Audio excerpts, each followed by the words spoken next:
అసలు వాళ్ళని ఎట్లా పెంచాలో కూడా అర్థం కాలేదు. మా అమ్మ వ్యవసాయం చేసి కష్టపడి మమ్మల్ని చదివిచ్చిందండి.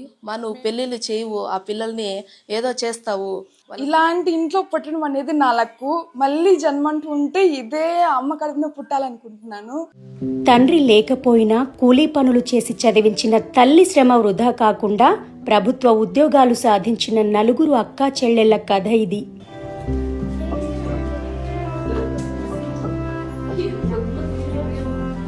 ఆంధ్రప్రదేశ్లోని చిత్తూరు జిల్లా వేపమాకులపల్లెకు చెందిన గౌరమ్మ నలుగురు కూతుళ్లు వీణాకుమారి, వాణి, వనజాక్షి, శిరీషలు ఇప్పుడు ఎంతో మందికి స్ఫూర్తిగా నిలిచారు. వ్యవసాయం చేసేవాళ్ళము. మాకు 4 ఆడపిల్లలు. నా పిల్లలకి ఏం తక్కువ, పిల్లలు మగ పిల్లలైనా ఆడపిల్లలైనా వాళ్ళే అని చెప్పి ఇష్టపడేవాళ్ళు. ఆయనకి 2007లో ఏమో జాండీస్ అని సెకండ్లు పచ్చగా అయినాయి. మళ్ళీ లాస్ట్ స్టేజ్ లో పిల్లలు భద్రము, పిల్లలు భద్రము అనేసి చనిపోయినాడు. ఇంకా అసలు అప్పుడు మాకు ఏం అర్థం కాలేదు, ఏం చేయాలో అసలు వాళ్ళని ఎట్లా పెంచాలో కూడా అర్థం కాలేదు. మా అన్న ఉన్నాడు, నేనున్నాను, చదివిస్తాం పిల్లల్ని, మనకు ఆడపిల్లలైనా మగపిల్లలైనా వాళ్ళే చదివిస్తాము అని చెప్పి అన్నారు. మా పెద్ద పాప వీణాకుమారి, ఆ పాప కూడా బాగా చదువుతానింది. బయట స్కూల్ అంటే ఒప్పుకునేది కాదు, ఇంత పరిస్థితులు బాగలేదు, నేను పిల్లలు చెల్లి వాళ్ళు చదువుకొని నేను ఇంటి దగ్గరే చదువుకుంటాను అని నాకు తోడుగా ఉన్నింది. ఆ పాప గెనాలు కొట్టేది గాని, మాండ్లెక్క ఆకు కొట్టేది గాని, ఆవులు గాని అన్ని సాయం చేసేది, చదువుకునేది. చిన్నతనం నుంచి కుటుంబంలో ఎదురైన కష్టాలే తమలో బాగా చదువుకోవాలనే పట్టుదలను పెంచాయని కానిస్టేబుల్గా పనిచేస్తున్న వీణాకుమారి చెప్పారు. మేము 4 అమ్మాయిలమే. ఏ ఒక్కరు ఏ సపోర్టు కానీ మాకు ఇవ్వలేదండి. మా అమ్మ ఆ రోజు నుంచి మా నాన్న చనిపోయినప్పుడు మేము చిన్న పిల్లలు. మా మేనమామ ఒక ఆయన శ్రీరాములు అనే అతను మాత్రము మాకు మంచిగా సపోర్ట్ ఉండి, ఆడపిల్లలైనా మీరే మగపిల్లలైనా మీరే అని మా మామగారు మా అమ్మ ఇద్దరు మాకు సపోర్ట్ చేసి ఫస్ట్ మీరు చదువుకోండి, ఆ తర్వాత ఏదైనా కానీ అనేసి చెప్పి చాలా వరకు మమ్మల్ని ఎప్పుడు కానీ మీరు ఆడపిల్లలైనా మగపిల్లలైనా మీరే అని మాకు చాలా బాగా మోటివేట్ చేసి చదివే మీకు ముఖ్యం అనేసి మమ్మల్ని ఈ స్టేజ్ వరకు తీసుకొని వచ్చింది. మా అమ్మ వ్యవసాయం చేసి కష్టపడి మమ్మల్ని చదివిచ్చిందండి. మేము ప్రతి ఒక్కరూ గవర్నమెంట్ స్కూలు, గవర్నమెంట్ కాలేజ్లోనే చదువుకున్నామండి.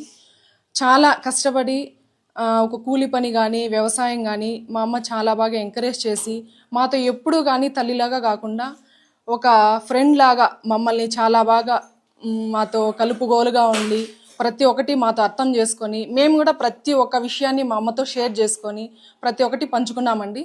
రెండో అమ్మాయి వాణి 2016లో SGT టీచర్ అయ్యారు. పెళ్లి చేసి పంపిస్తే అమ్మాయిలు బాగుపడతారని బంధువుల్లో చాలా మంది తమ తల్లికి ఉచిత సలహాలు ఇచ్చేవారని వాణి చెప్పారు.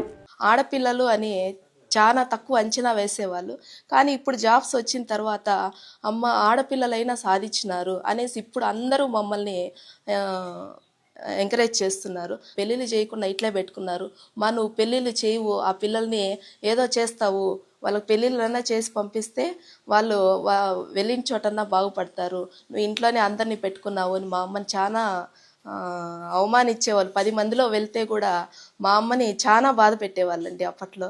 కానీ ఇప్పుడు 4కి మాకు జాబ్స్ వచ్చిన దానివల్ల ఇప్పుడు మా అమ్మకే స్పెషల్గా గౌరవిస్తున్నారు. మూడో అమ్మాయి వనజాక్షి కూడా ఈ ఏడాది మహిళా కానిస్టేబుల్గా ఎంపికయ్యారు. నేను 2025లో కానిస్టేబుల్గా సెలెక్ట్ అయ్యాను. మీరు మంచిగా చదువుకోండి, మీరు చదువుకుంటే మిమ్మల్ని ఎవరు చూసినా చూడకపోయినా మీకు జాబ్ ఉంటే సెక్యూర్గా ఉంటుంది అని చాలా మోటివేట్ చేశారు. ఇక అందరికంటే చిన్న అమ్మాయి శిరీష కూడా 2025లోనే SGT టీచర్ ఉద్యోగం సాధించారు. నేను చిన్నగా ఉన్నప్పుడు 2007లో నేను 3rd క్లాస్ అప్పుడు మా నాన్నగారు చనిపోయారు. అప్పుడు అసలు నాకు ఊహ కూడా లేదు. అప్పటి నుంచి మా అమ్మ చాలా సపోర్ట్ చేసేది. స్కూల్లో టీచర్స్ కావచ్చు అందరూ కూడాను మీరు చదవాలి, చదివితే మంచి పేరు వస్తుంది, మీ అమ్మకు మంచి పేరు వస్తుంది అని చెప్పేవారు. అదేవిధంగా అమ్మ ఎన్ని బాధలు వచ్చినా ఎన్ని కష్టాలు వచ్చినా చదివించింది. అదేవిధంగా అక్క వాళ్ళు చాలా మంచిగా సపోర్ట్ చేశారు. అక్క వాళ్ళకి జాబ్ వచ్చిన తర్వాత అమ్మ కొద్దిగా హ్యాపీగా ఫీల్ అయింది. ఇలాంటి ఇంట్లో పుట్టడం అనేది నా లక్కు. మళ్ళీ జన్మంటూ ఉంటే ఇదే అమ్మ కడుపున పుట్టాలనుకుంటున్నాను. అదేవిధంగా ఏదైనా కానీ స్వార్థం లేని సంకల్పం అనేది ఉంటే ప్రకృతి దేవుడు అనేది ఖచ్చితంగా సహకరిస్తారు. వీణ, వాణిల పెళ్లిళ్ళు అయ్యాయి. ఇద్దరు అన్నదమ్ముల మాదిరి ఉండి అల్లుళ్ళు మా కొడుకులు లేని లోటు తీర్చి, వాళ్ళకి అన్న లేని లోటు, వాళ్ళ నాయన లేని లోటు తీర్చి, మీరు కూడా చదువుకుంటే బాగుంటుంది, మాతో పాటు మాకు పేరుంటుంది, మీకు మీ లైఫ్ బాగుంటుందని వాళ్ళ శక్తానుసారం వాళ్ళు చేసినారు. తమ అత్త పడిన కష్టాలకు ఫలితం దక్కాలంటే ఆమె మిగతా కూతుళ్లను కూడా బాగా చదివించాలని తాము నిర్ణయించుకున్నట్లు టీచర్గా పనిచేస్తున్న రెండో అల్లుడు అనిల్ కుమార్ చెప్పారు. వాళ్ళకి కావాల్సిన విధంగా సహకారాలు అందిస్తూ మా వంతు ఏదో ఉడతాభక్తిగా మేము కూడా చేయగలిగినాం. మా అత్తగారు కూడా తను ఎన్ని బాధల్లోనూ ఎన్ని కష్టాల్లో ఉన్నా వర్ణాతీతమైనటువంటి కష్టాలు అనుభవించింది. ఆర్థికంగా చాలా ఇబ్బందులలో ఉన్నా కూడా ఈ విధంగా చదివించడం అనేది చాలా గర్వించదగ్గ విషయం.